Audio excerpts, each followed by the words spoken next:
I'm going to show you one of the most important things to know when you're learning to play by ear. And this is something that they don't actually teach you at school. In fact, they teach you the opposite of this, which is why everybody struggles to learn to play by ear. And I've spoken to, let's say, around about 3 or 4 people who are really good at playing by ear.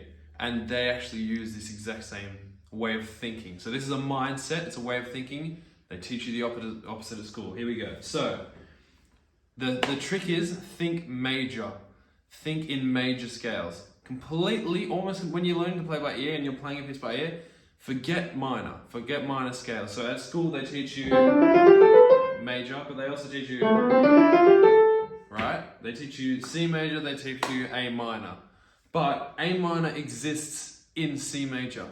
Because if you go, that's great. Start on chord 6, number 6, scale degree 6 of C major, and just keep playing the same notes going up, and you've got A minor. So A minor lives in C, it's part of C, right? Which means, why, when you're thinking, trying to play a song that's in minor, why think of it as if it's minor? Think of it as if it's major.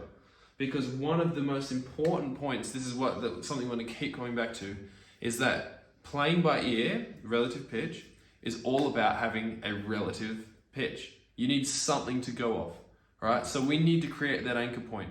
And if you're giving yourself 2 different anchor points, both major and minor, and trying to work out a song like that, you've given yourself like 4 or 5 times the complexity.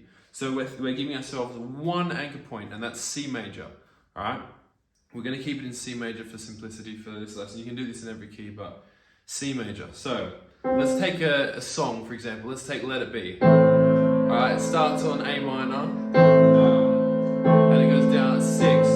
Most people would say this is 1. Right? Let's say 1, 7, 6, whatever this is, alright? But we're thinking in terms of C. We're just starting on chord 6, which is A minor. So 6, 5, 4, 1.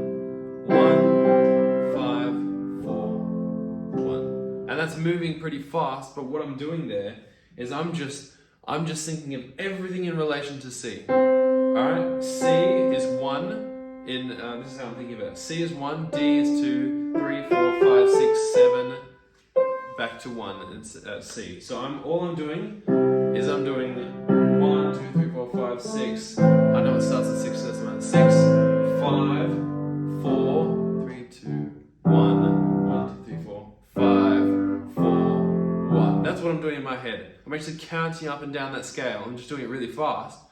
And that's how you can find it. So you're thinking, that's your pivot point. Alright, let's do another example. I'm going to play a random piece of music. And it goes like this. So far, people will be like, that's A minor, that's A minor. But in my mind, that's still C major. This is 6, chord 6 in C major. 1, 2, 3, 4, 5, 6. Going to chord 3, going to 6, 3, 6, 5, 1. 5, 1. You know, make it easy for yourself. Make it really easy, and make a 1 reference point. Only have 1 reference point, and you'll just be able to navigate everything so much easier by counting up the scale. 5, 6, 7, 1, 2, 3, 4, 5, 6, 7. And that's the best way to do it. And I think if you can reprogram your mind to put aside minor scales, and every time you come across a piece, think, okay, what's the major key? What is the relative major of this key? Okay, so that basically means C, if you go down 3 semitones, A minor, that's the relative minor, right? So to find the relative major, you just go the other way.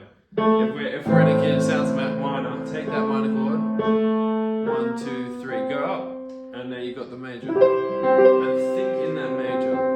So I think that is a huge hack. They do not teach you that at music school.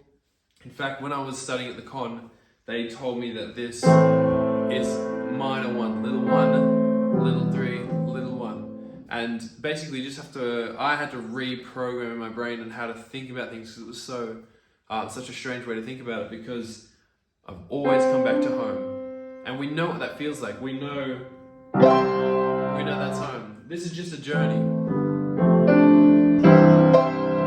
matter where. That's how I'm thinking about it. It's always coming back to that home.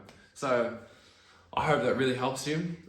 If you have any questions, leave the questions down in the comment section, and I'm going to be doing a whole lot of these videos to help you learn and understand how to play by ear, and that's the best way to think about it. So once you've got that down pat, then we can move on and do everything else, and I can teach you a whole heap of other things. So tell me which areas you're struggling with. Make sure you subscribe to follow along for those videos, and thank you so much for watching.